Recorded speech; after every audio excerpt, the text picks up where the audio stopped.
Orient bell tiles studio से आप देख रहे हैं एबीपी न्यूज।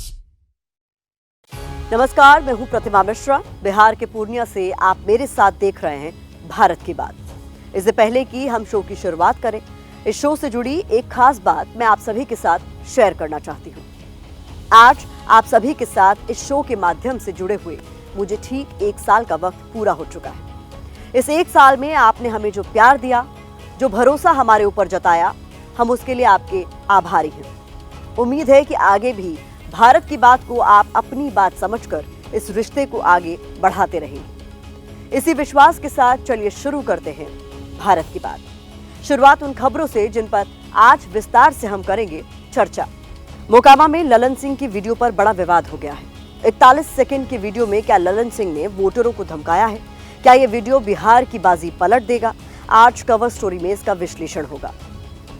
बात हम पहले फेज की वोटिंग से पहले तेजस्वी यादव के उस दांव की भी करेंगे, जिसको लेकर माना जा रहा है कि अगर ये चला तो बिहार का मुख्यमंत्री बदल जाएगा। क्या है ये दांव, हम आपको दिखाएंगे। मध्य प्रदेश में मोहन सरकार ने किसानों के सामने सरेंडर कर दिया है। कहा है कि हम कर्ज में डूबे हैं, धान नहीं खरीद सकते। सवाल है कि वादों की राजनीति में क्या किसानों के लिए कुछ नहीं है?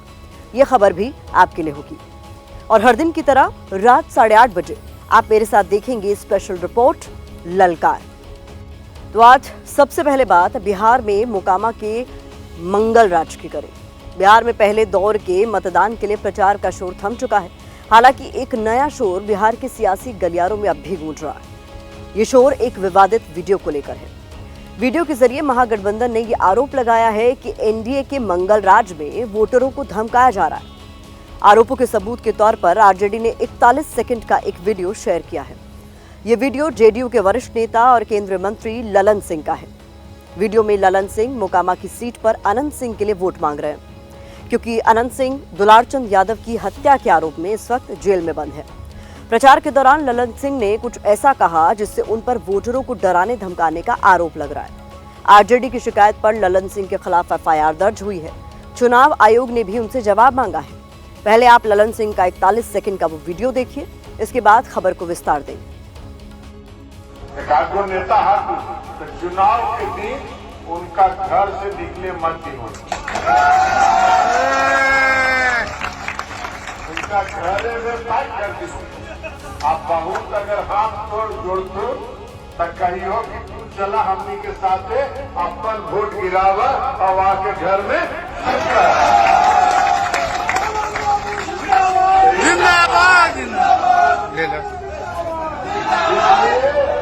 इसलिए आज से सब लोग कमान संभाल लें और कमान संभाल के चुनाव में अब समय नहीं। ये वीडियो पहले दौर की वोटिंग से करीब 36 घंटे पहले सामने आया है। वीडियो को लेकर वोटिंग से पहले बिहार में घमासान मच गया है। सवाल है कि क्या वाकई ललन सिंह ने वोटरों को घरों में कैद करने की बात कही? क्यों ललन सिंह हत्या के आरोपी अनंत सिंह के लिए जोर शोर से प्रचार करने में जुटे हैं? सवाल ये भी कि क्या हत्या के आरोपी का प्रचार करना एनडीए के जंगल राज वाले नैरेटिव को कमजोर नहीं करेगा? ललन सिंह के इस विवादित वीडियो पर महागठबंधन आक्रामक मोड में है। आरजेडी और कांग्रेस के नेता वीडियो के बहाने बीजेपी जेडीयू पर हमले कर रहे हैं। चुनाव आयोग की भूमिका को कटघरे में खड़ा कर रहे हैं। आरजेडी ने कहा है कि कहां है मरा हुआ आयोग। कांग्रेस की ओर से इस मुद्दे पर कहा जा रहा है कि क्या निष्पक्ष चुनाव आयोग इस पर कोई एक्शन लेगा या हर बार की तरह बीजेपी जेडीयू के नेताओं को पुचकारता रहेगा। वहीं इस मामले पर जनसुराज पार्टी की बात करें तो संस्थापक प्रशांत किशोर हमला कर रहे हैं कि चुनाव आयोग वो करेगा जो एनडीए की सरकार कहेगी। उधर जेडीयू इस पूरे मसले पर सफाई दे रही है कि ललन सिंह ने एक नेता के बारे में बोला है, किसी का नाम नहीं लिया। हालांकि बीजेपी ललन सिंह के वीडियो पर खुलकर बोलने से बच रही है। बिहार में प्रचार के लिए गए कृषि मंत्री शिवराज सिंह चौहान से जब पत्रकारों ने ललन सिंह के वीडियो पर सवाल पूछा तो उन्होंने कह दिया कि ललन सिंह बोलेंगे। जी नहीं तो पहले जेल भेजा था और ये तो अनंत सिंह जी की पत्नी ने आरोप लगाया था। फिर जब अपना इस्तेमाल करने की बात आई तो इनको बाहर जेल से कर दिया गया। और अब जो है ललन सिंह जी ने कहा कि हर व्यक्ति को अनंत सिंह बनना चाहिए। तो आप समझ जाइए हम कलम बांटने की राजनीति कर रहे हैं। अपराधियों को ये सत्ता में बैठे लोग संरक्षण दे रहे हैं। प्रधानमंत्री की घी क्यों बन जाती है? जंगल राज की कपोल कथाएं सुनाते हो और यहाँ चुप्पी साध लेते हैं। ये है ना कट्टे वाली बात। यहाँ क्यों चुप हो? चुनाव आयोग क्यों चुप है? किसी का नाम लिया गया है, हर व्यक्ति नेता है, जो 2 लाख वोटर है सब आ गया उसमें। ये बेतुका बात राष्ट्रीय जनता दल के द्वारा किया जा रहा है, क्योंकि अपने पाप को ढक रहे हैं। किसके शय पे बोल रहे हैं? प्रधानमंत्री के शय पे बोल रहे हैं। जो कट्टा का बात करता है प्रधानमंत्री आकर के, तो इस पे तो चुनाव आयोग को संज्ञान लेना चाहिए था। ऐसे क्रिमिनल को ही बंद कर करके तिहाड़ जेल भेज देना चाहिए था। वैसे मोकामा में ललन सिंह की सक्रियता को लेकर कुछ सवाल उठ रहे हैं, जैसे क्यों ललन सिंह हत्या के आरोपी अनंत सिंह के प्रचार में इतने जी जान से जुटे हैं? क्यों ललन सिंह मोकामा को अनंतमय बनाने की बातें कर रहे हैं? क्या मोकामा के चुनावी रण को अगड़ा बनाम पिछड़ा बनाने की कोशिश हो रही है? यहाँ तक कि अनंत सिंह के लिए वोट की अपील में विवादों में घिरने से भी परहेज नहीं कर रहे। इन सारे सवालों का जवाब जानने के लिए हमारी ये रिपोर्ट देखिए। एकाधो नेता तो चुनाव के दिन उनका घर से निकले मत दियो। उनका घर में बात कर दी। तो ललन सिंह ने अनंत सिंह के प्रचार में पूरी ताकत झोंक दी। कई गाड़ियों के काफिले के साथ मोकामा में वोट मांगा, नुक्कड़ चौराहों पर जनसभा कर वोट की अपील की। यहाँ तक कह दिया कि हर शख्स अनंत सिंह बनकर लड़ेगा तो जीत बड़ी होगी। इतना भारी मतों से उनको विजयी बनावे कि जो साजिश करके इस घटना कराने वाले हैं उनका मुंह काला हो जाए। सवाल यह है कि हत्या के आरोपी अनंत सिंह के लिए इतनी मेहनत क्यों? क्या सिर्फ इसलिए कि अनंत सिंह जेडीयू के टिकट पर चुनाव लड़ रहे हैं, या वजह कुछ और है? राजनीति के जानकार मोकामा में ललन सिंह की सक्रियता को तरह तरह से डिकोड कर रहे हैं। जैसे उनका मानना है कि ललन सिंह अनंत सिंह का पुराना कर्ज उतार रहे हैं। दरअसल ललन सिंह मुंगेर लोकसभा क्षेत्र से सांसद हैं। मुंगेर लोकसभा के अंतर्गत ही मोकामा विधानसभा सीट आती है। मोकामा में अनंत सिंह के परिवार का पुराना दबदबा है। 2024 के लोकसभा चुनाव में ललन सिंह ने मुंगेर से चुनाव लड़ा। ललन सिंह के सामने आरजेडी के पूर्व विधायक अशोक महतो की पत्नी कुमारी अनीता थी। माना जाता है कि अशोक महतो की वजह से ललन सिंह की सीट फंस गई थी। तब अनंत सिंह जेल से पैरोल पर बाहर आए और ललन सिंह के लिए प्रचार किया। गौर करने वाली बात यह है कि उस वक्त अनंत सिंह आरजेडी में थे और उनकी पत्नी नीलम देवी आरजेडी से विधायक थी। अब अनंत सिंह जेल में हैं, तो ललन सिंह उन्हें जिताने के लिए पूरा जोर लगा रही हैं। जब अनंत बाबू यहाँ थे तो मेरी जिम्मेवारी कम थी।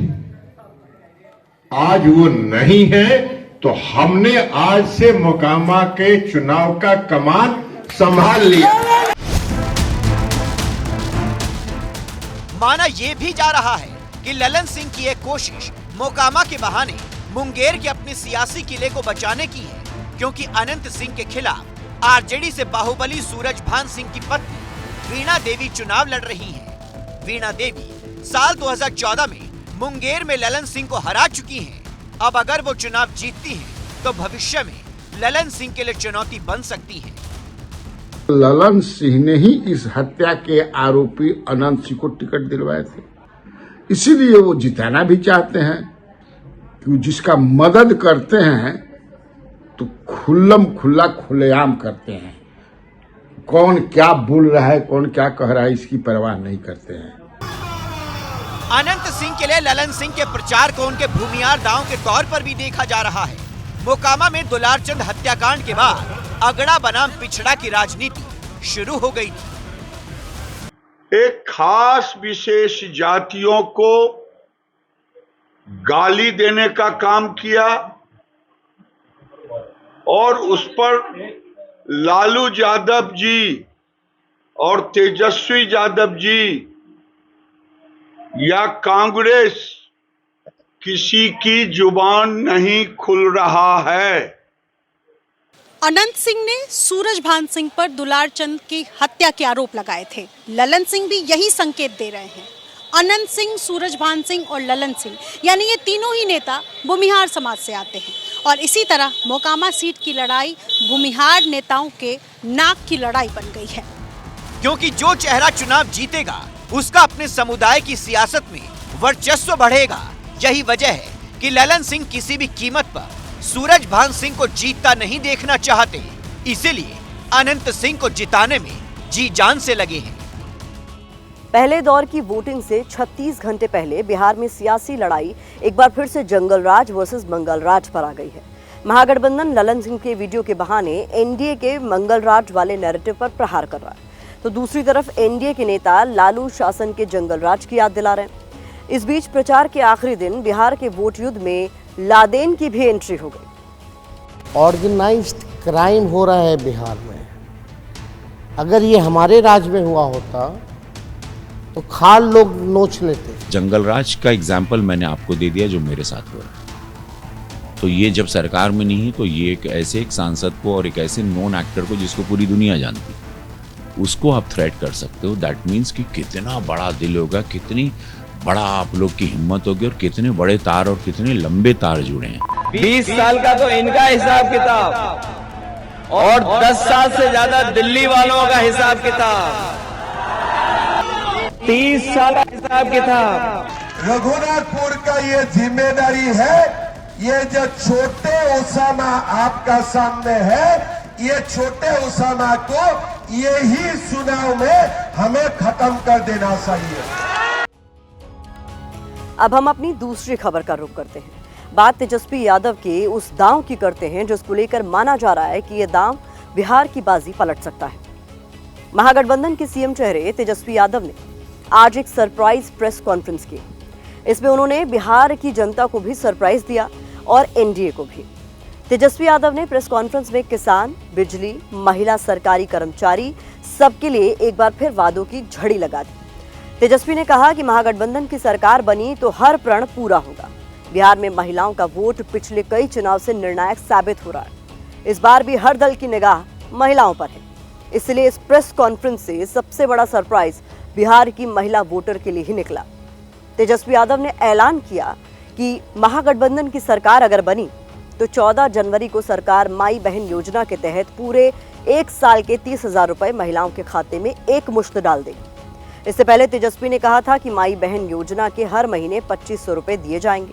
तेजस्वी ने महिलाओं को 1 साल का पैसा एक साथ देने का ऐलान ऐसे वक्त में किया है जब पहले चरण का प्रचार थम गया है और 6 नवंबर को वोटिंग होने वाली है। ऐसा ही ऐलान नीतीश कुमार भी महिलाओं के लिए कर चुके हैं, जिसके बाद अब ये लड़ाई नीतीश के 10,000 वर्सेस तेजस्वी के 30,000 हो गई है।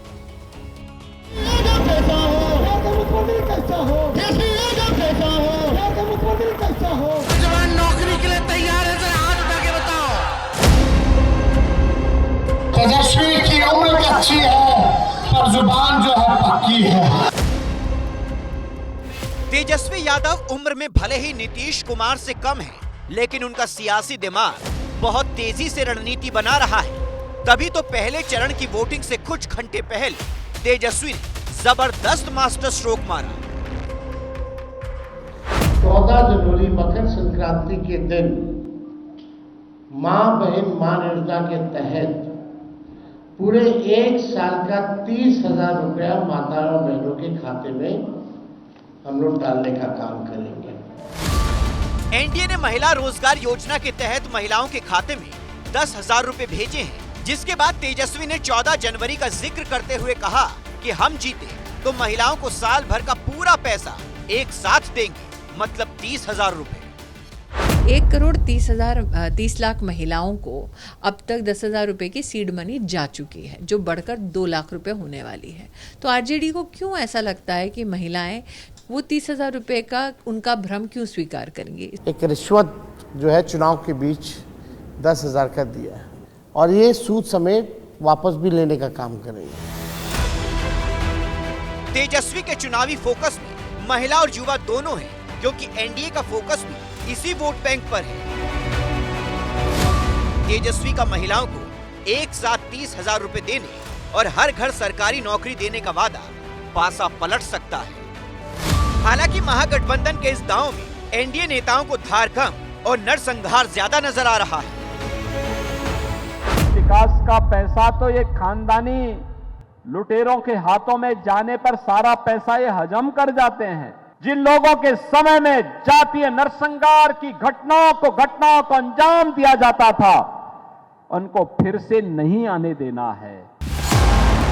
महिलाओं के लिए महागठबंधन और एनडीए दोनों तरफ से योजनाओं की सेल लगी हुई है।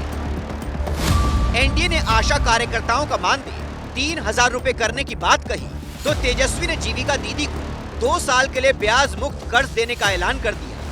एनडीए ने महिलाओं को 2 लाख रुपए तक की सहायता राशि देने का ऐलान किया है, तो महागठबंधन ने जीविका कम्युनिटी मोबिलाइजर को स्थायी कर सरकारी कर्मचारी का दर्जा देकर 30,000 रुपए हर महीने वेतन देने का वादा किया है। माननीय तेजस्वी यादव जी, नकलची है क्या आप? हम महिला रोजगार योजना चला रहे हैं तो हमारा काम बोलता है, आशीर्वाद दीजिए हमको।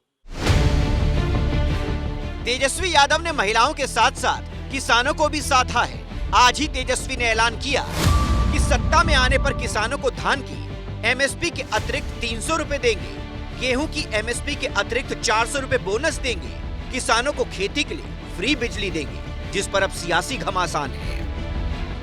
आज जब देख रहे हैं कि हार सामने खड़ी है तो बौखला के कुछ भी घोषणाएं कर रहे हैं। जनता को पता है कि ये झूठों के सरदार हैं, कहते कुछ है करते कुछ है। बिहार के युवाओं को हम अधिक से अधिक रोजगार कैसे दें, नौकरी कैसे दें, उसकी बात कर रहे हैं। फिर वो बात करते हैं सिंचाई की, किसानों की आमदनी अधिक से अधिक कैसे हो। लेकिन इन वादों के साथ टर्म एंड कंडीशन भी लगा है, और टर्म एंड कंडीशन ये है कि पहले चुनाव जिताओ तब पैसे अकाउंट में गिरेंगे। अब ये जनता तय करेगी कि उसे किसके वादों पर भरोसा है।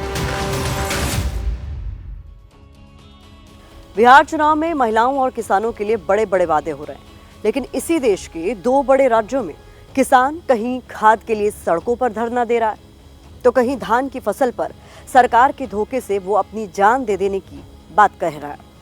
खबर मध्य प्रदेश से है, जहां मोहन यादव सरकार ने गेहूं और धान की सरकारी खरीद करने से हाथ खड़े कर लिए हैं। सरकार के इस कदम से किसानों की मुश्किल बढ़ गई है। किसान कह रहा है कि वो अब फांसी लगा लेगा। दूसरी तरफ बात करें तो खबर उत्तर प्रदेश के हमीरपुर से सामने आई है, जहां खाद नहीं मिलने से नाराज किसानों ने स्टेट हाईवे को जाम कर दिया। किसानों का यहां पर आरोप है कि खाद समिति खाद को ब्लैक में बेच रही है, इसीलिए दिन भर लाइनों में लगने के बाद भी उन्हें खाद नहीं मिल रही है। यह देश के उस अन्नदाता का हाल है जो पूरे देश का पेट भरता है। एमपी में किसान कह रहा है कि उनकी बात सुनी जाए, लेकिन मोहन यादव सरकार चुप्पी साधे बैठी है।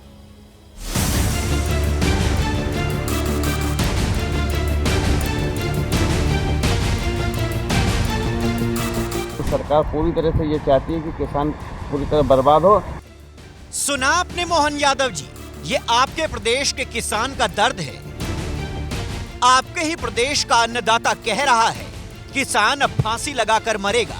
किसान लोग तो क्या है, फांसी लगा के मरेंगे, लोग क्या करेंगे। किसानों के लिए बड़े बड़े वादे कर सत्ता में आए मोहन यादव के एक फैसले ने अन्नदाता की आंखों में आंसू ला दिए हैं। मोहन सरकार ने केंद्रीय मंत्री प्रहलाद जोशी को चिट्ठी लिखकर कहा है कि गेहूं और धान की खरीदी की व्यवस्था केंद्रीकृत तरीके से की जाए। चिट्ठी में नागरिक आपूर्ति निगम पर 77,000 करोड़ रुपए के भारी भरकम कर्ज की बात लिखी है, जिसके बाद एमपी सरकार केंद्र सरकार से सीधे धान और गेहूं खरीदने की अपील कर रही है। दरअसल मध्य प्रदेश में धान और गेहूं खरीदी की विकेंद्रीकृत व्यवस्था है, यानी पहले राज्य सरकार किसानों से धान और गेहूं खरीदती है, उसके बाद केंद्र सरकार का एफसीआई प्रदेश सरकार से धान और गेहूं लेता है। अगर केंद्र सरकार इस प्रस्ताव को मान लेती है तो ये व्यवस्था खत्म होगी और नागरिक आपूर्ति निगम की भूमिका नहीं बचेगी। अब मोहन यादव लाचारी दिखाते हुए कह रहे हैं कि व्यवस्था में बदलाव से किसानों या आम जनता पर कोई असर नहीं पड़ेगा, लेकिन राज्य का किसान डरा हुआ है। किसानों की आर्थिक स्थिति बहुत कमजोर हो चुकी है, सोयाबीनों के भाव उसको नहीं मिल पा रहे हैं और रीखी कसर उन्होंने घोषणा करके और किसानों की कमर तोड़ दी। सरकार पूरी तरह से ये चाहती है कि किसान पूरी तरह बर्बाद हो। राज्य सरकार के इस फैसले की गूंज खेत से लेकर राजनीतिक गलियारों तक सुनाई दे रही है। विपक्ष भी कह रहा है अन्नदाता के साथ ये अन्याय क्यों हो रहा है। कर्ज की बात आप कह रहे हैं, लेकिन आप जब बिहार जाते हैं, जब आपके चार्टर प्लेन में बड़े बड़े जब आप कार्यक्रम करते हैं, उसमें करोड़ों रुपए खर्च होता है, उस समय आपको कर्ज की बात याद नहीं आती। किसानों पर आए इस संकट का सही जवाब सीएम मोहन यादव ही दे सकते थे, तो हमने भी सीएम से सवाल किया। सुनिए उन्होंने क्या कहा। किसानों के साथ किसी प्रकार की तकलीफ होगी तो स्टेट गवर्नमेंट सदैव उनके साथ खड़ी है। भारत सरकार की पॉलिसी में है कि अगर आप खुद लिख करके दे देते हैं कि आप एफसीआई को परचेसिंग का मौका देंगे तो राज्य सरकार के लिए पॉजिटिव बात आती है और किसानों के भी हित की बात आती है।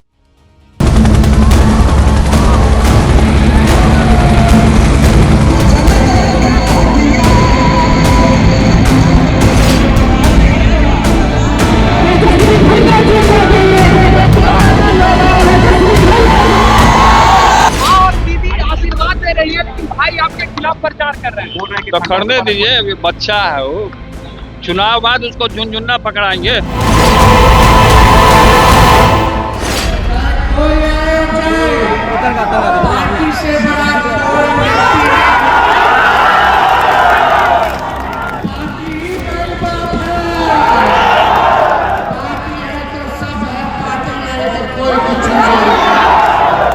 हम तो कहेंगे जनता सब कुछ होगा, सरकार को खाद फेंकना है। तेजस्वी जी अभी बच्चे हैं, उनको ज्ञान नहीं है। हम तेजस्वी जी को सद्बुद्धि का भगवान से कामना करते हैं कि जिनके गिरोह में वो फंसे हुए हैं वो गिरोह से निकल जाए तो ज़्यादा बेहतर रहेगा। राजनीति बड़ी विचित्र चीज होती है। यहाँ कई बार सब कुछ दांव पर लग जाता है, फिर चाहे परिवार हो या फिर भाई भाई का रिश्ता। तभी तो कभी एक ही मंच पर लालू प्रसाद यादव की राजनीतिक विरासत के वारिस बनकर नजर आने वाले तेज प्रताप और तेजस्वी यादव न सिर्फ अलग अलग मंचों पर नजर आ रहे हैं, बल्कि एक दूसरे के खिलाफ बेहद तीखे बयान देते नजर आ रहे हैं। इनकी पार्टी अलग हो चुकी है, इनके रास्ते अलग हो चुके हैं और अब दोनों तरफ होड़ मची है कि कौन किससे आगे निकल सकता है। तेजस्वी यादव तेज प्रताप की सीट महुआ में जाकर उन्हें जनता से हराने की अपील कर रहे हैं, तो दूसरी तरफ तेज प्रताप यादव तेजस्वी की राघोपुर सीट पर उनके खिलाफ हुंकार भर रहे हैं। तेज प्रताप ने इसे चुनावी लड़ाई से ज्यादा धर्म युद्ध बताया है, जहां वो कृष्ण से लेकर तीर और बाण चलने जैसे बयान दे रहे हैं। दोनों भाइयों के बीच आमने सामने की जंग छिड़ी हुई है, लेकिन दूसरी तरफ बहनें और मां हैं जो कह रही हैं कि राजनीतिक जंग अपनी जगह, आशीर्वाद तो तेज प्रताप के साथ भी है। तो आज भारत की बात की शुरुआत तेजस्वी की सीट राघोपुर की तस्वीरों के साथ, जहां तेज प्रताप हेलीकॉप्टर लेकर पहुंचे और तेजस्वी के खिलाफ खूंटा गाड़ दिया। सर राघोपुर जाएंगे सर आप? तो मेरा प्रोग्राम है तो जाएंगे नहीं राघोपुर में, एक जगह नहीं, राघोपुर में 2 जगह हेलीकॉप्टर उतारेंगे।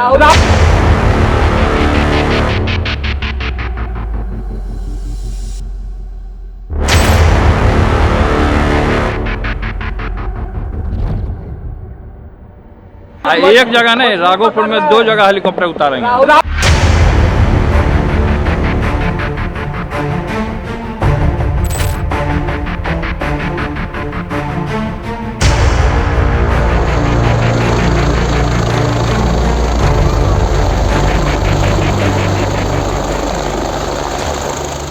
और जैसा कि लालू यादव के बागी पुत्र और तेजस्वी यादव के बड़े भाई तेज प्रताप यादव ने कहा था, वो राघोपुर में अपना हेलीकॉप्टर लेकर पहुंच ही गए।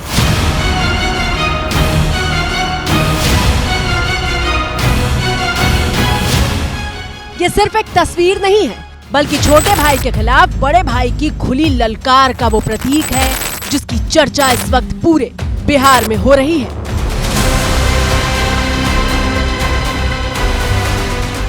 शायद इससे पहले तेज प्रताप यादव का ये अंदाज बिहार ने कभी नहीं देखा था।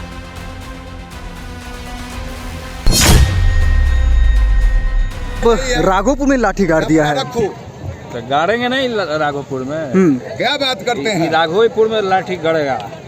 तेल फिलहाल लाठी है ज्यादा, इसलिए गड़ गया, इसमें गड़ गया, यहाँ गड़ गया लाठी, 8वें नंबर विजय होगा। तेज तेज प्रताप यादव ने लाठी चलाकर 2 संदेश दिए हैं।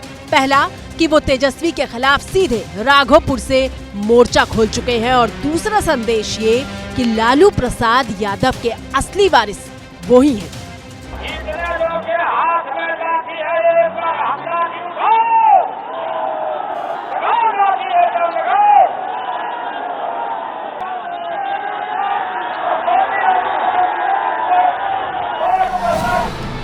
बिहार में लाठी को लालू प्रसाद यादव के नाम से जोड़ा जाता रहा है। एक दौर था जब लालू यादव राजनीतिक मंच पर न सिर्फ लाठी के साथ दिखाई देते थे बल्कि अपने विरोधियों को संदेश भी देते थे।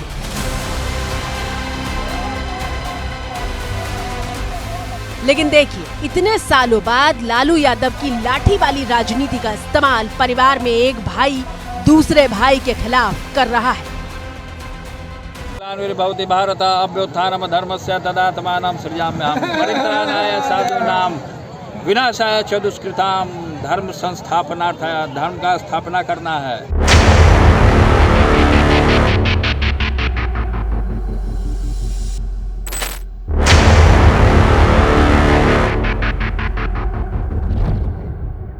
गीता का श्लोक कल आपने पाठ किया था, क्या लगता है महाभारत शुरू है?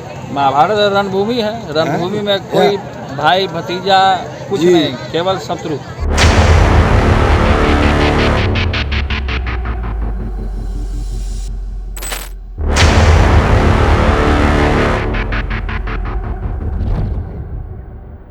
दरार, बिखराव और टकराव तो काफी अरसे से था, लेकिन चुनावी महाभारत के रण में तेज प्रताप यादव ने खुलकर इस बात का ऐलान कर दिया है कि तेजस्वी छोटे भाई नहीं बल्कि सिर्फ एक शत्रु है। अब कृष्ण का जो बात नहीं मानेगा उसको तो घच्चा में गिरना ही है।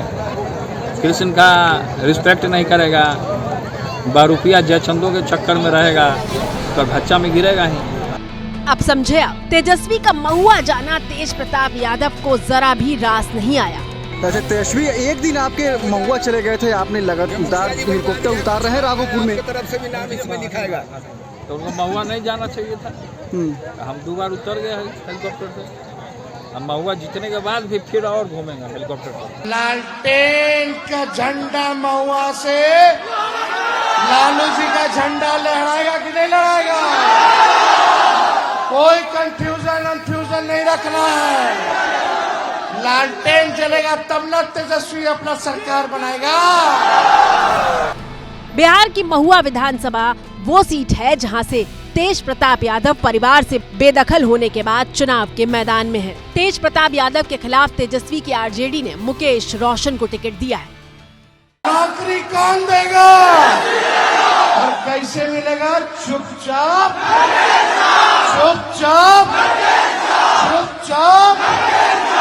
मुकेश जी ने टिकट पाया है, लालू जी ने टिकट दिया है, इसलिए आप सब लोग एक होकर के भाई इनको जिताने का काम कीजिए। मंच पर आरजेडी उम्मीदवार मुकेश रोशन हाथ जोड़े मौजूद थे और तेजस्वी उन्हें मंच से जिताने की अपील कर रहे थे।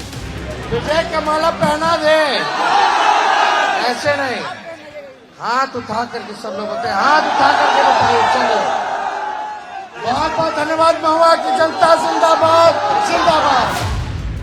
लेकिन तेजस्वी यादव ने महुआ सीट से भले ही तेज प्रताप यादव का नाम नहीं लिया था, लेकिन संदेश दे दिया था कि चाहे कोई आए जाए, सबसे बड़ी तो सिर्फ पार्टी है। चाहे कोई आए और जाए, पार्टी से बड़ा कोई व्यक्ति नहीं होता। पार्टी ही माई बाप है। पार्टी है तो सब है, पार्टी नहीं तो कोई कुछ नहीं है। तेजस्वी ने पार्टी को सबसे बड़ा बताया तो तेज प्रताप ने जवाब देते हुए कहा कि पार्टी से पहले जनता आती है और जनता से बड़ा कुछ नहीं। सब जगह क्या कहे कि पार्टी सब कुछ होता है, हम कहें कि मनेर का जनता सब कुछ होता है।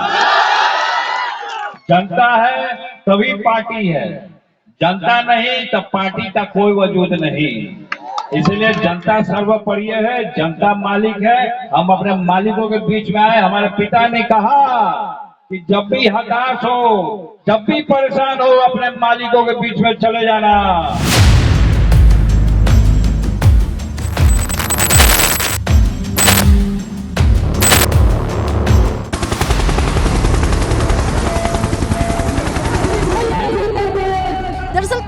का महुआ जाना बड़े भाई तेज प्रताप यादव के लिए खुली ललकार जैसा था और तेज प्रताप यादव ने इस ललकार को फौरन स्वीकार कर लिया। हमारे क्षेत्र में हो गए तो हम भी उनके क्षेत्र चले गए, राघोपुर फिर जाएंगे राघोपुर। तेज प्रताप यादव पहले ही कह चुके थे कि अगर महुआ में किसी तरह की दखलंदाजी हुई तो वो राघोपुर जाकर वैसा ही जवाब देंगे। 5 पांडवों को अगर गांव मिल जाता तो ये लड़ाई नहीं होता। हमको अगर गांव मिल जाता तो संगठन नहीं बनता अपना। तो लड़ना तो है ही, हम उसी कम्युनिटी से आते हैं तो लड़ना तो है ही। अब दुबक के आदमी बैठेगा तो बोलेगा कि महुआ है, चूड़ी पहन के बैठा हुआ है।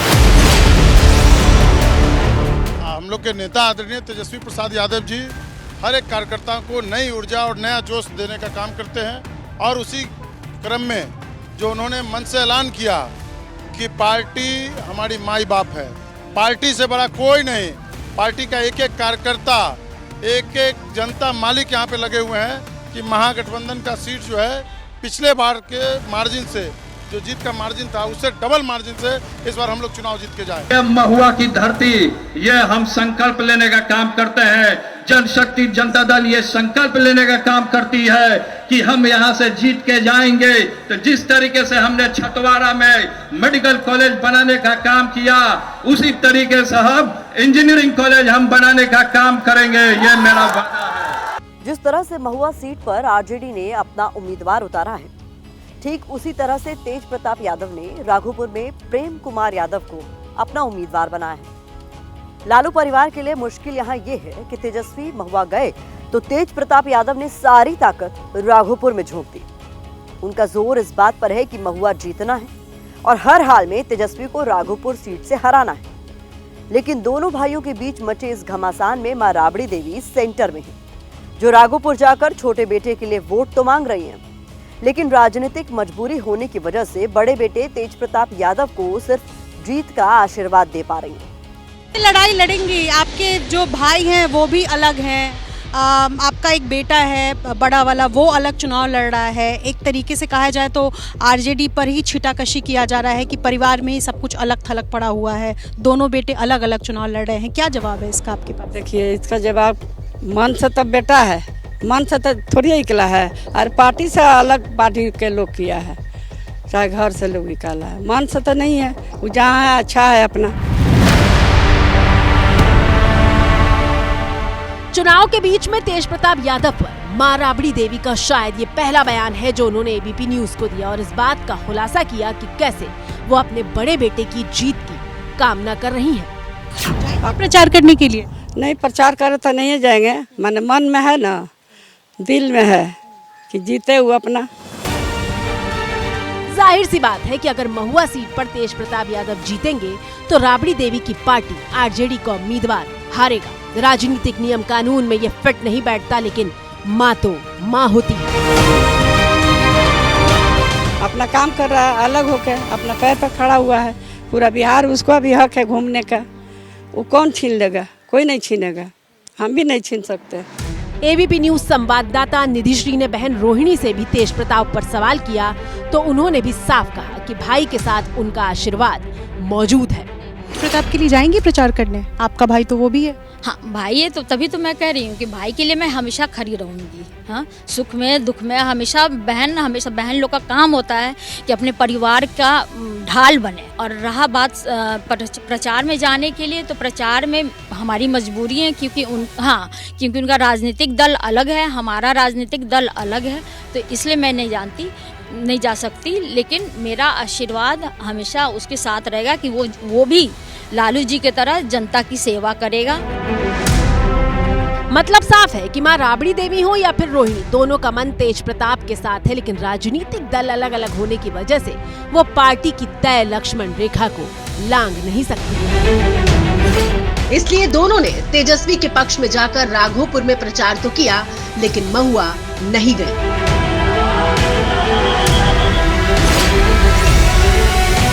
और दीदी आशीर्वाद दे रही है, लेकिन भाई आपके खिलाफ प्रचार कर रहे हैं। तो करने दीजिए, अभी बच्चा है वो, चुनाव बाद उसको झुनझुना पकड़ाएंगे।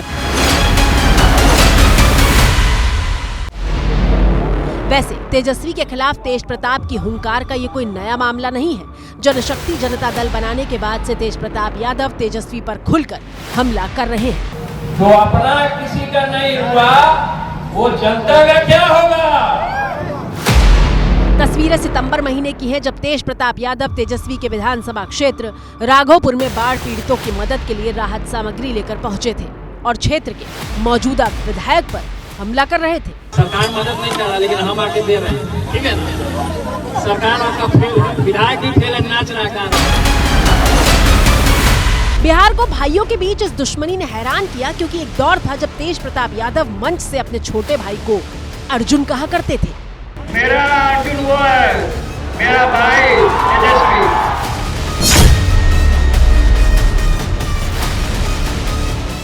लेकिन अब वो तेजस्वी को अर्जुन मानने से इनकार कर चुके हैं। तेजस्वी को अगर अर्जुन हमें माना था तो अर्जुन माना था। अगर तेजस्वी बोल रहा है कि हम अर्जुन है तो तेजस्वी को मुरली बजा के दिखाए, तेजस्वी तब मान जाएंगे।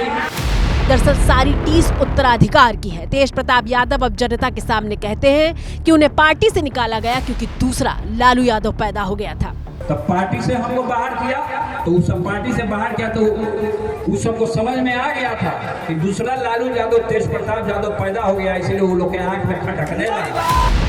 अपने पूरे चुनावी अभियान में तेज प्रताप यादव बार बार ये बताने से नहीं चूकते कि कैसे लालू के अंदाज से लेकर उनके सामाजिक न्याय की सोच को वो ही आगे बढ़ा रहे हैं। लालटेन पे बटन मत दबाइएगा, ब्लैक बोर्ड पे बटन दबाइएगा।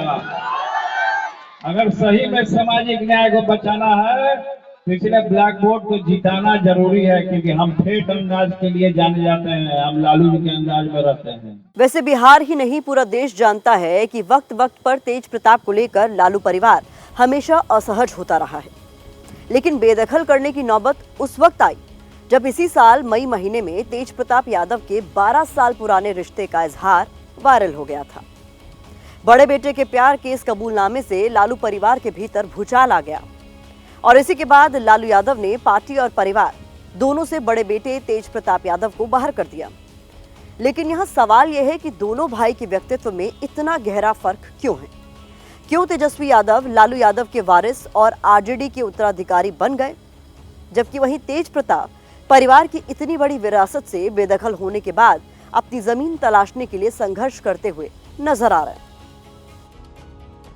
लालू और राबड़ी देवी की 7वीं संतान है तेज प्रताप यादव, जिनका जन्म 6 बेटियों के बाद हुआ है। यार एक जगह बैठो ना यार, काहेला हुलूच फुलूच कर रहे हो यार, हम नहीं बोले, बोलो। तेज प्रताप यादव वो शख्स है जिसने सत्ता के स्वाद को बहुत करीब से जिया है। चलाओ गोली चलाते हो तो चलाओ, चलाओ गोली चलाओ। सरकार को इस्तीफा दे देना चाहिए, और इस्तीफा नहीं देगा तो ये तेज प्रताप यादव जो लालू यादव का पैदाइश है। तेज प्रताप सुर्खियों में तो हमेशा रहे, लेकिन गैर राजनीतिक वजह से। हालांकि सच्चाई यह है कि तेज प्रताप ऐसा चाहते बिल्कुल नहीं थे। वो तो इस बात पर फक्र महसूस करते थे कि उनके अंदाज को पिता लालू यादव से जोड़ा जाता रहा है। हम पापा सोच रहे होंगे कि मेरा भाषण चुरा लिया, मेरे अंदाज में बोल रहा, तो हम बोले क्यों? पहले यादवों का आहिर का जो पगड़ी है वो बांधना ना पड़ेगा। आपकी स्क्रीन पर मौजूद ये तस्वीरें 8 साल पुरानी जरूर हैं, लेकिन साल 2017 में पटना के गांधी मैदान में की गई इस रैली के जरिए लालू यादव ने आरजेडी की कमान अपने दोनों बेटों को सौंपने का संकेत दिया था। इतना ही नहीं, शंख बजाकर बीजेपी और नीतीश कुमार के खिलाफ बिगुल भी फूका था। बीजेपी में कोई नेता शंख बजा लेगा, हार्ट अटैक कर जाएगा। नीतीश कुमार जी फूकते रह जाएंगे, जान निकल जाएगा, सनसनाहट होगा।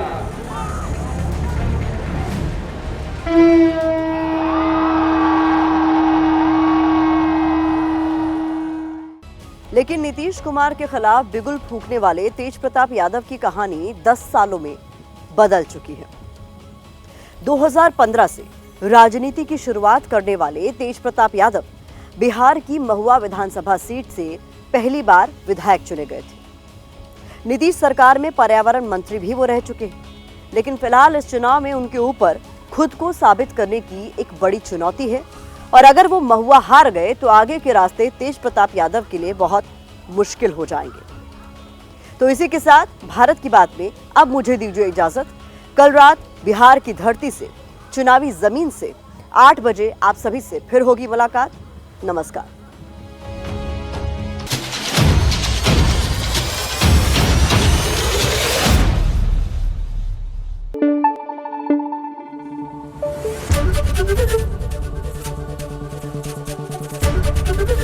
एबीपी न्यूज आपको रखे आगे।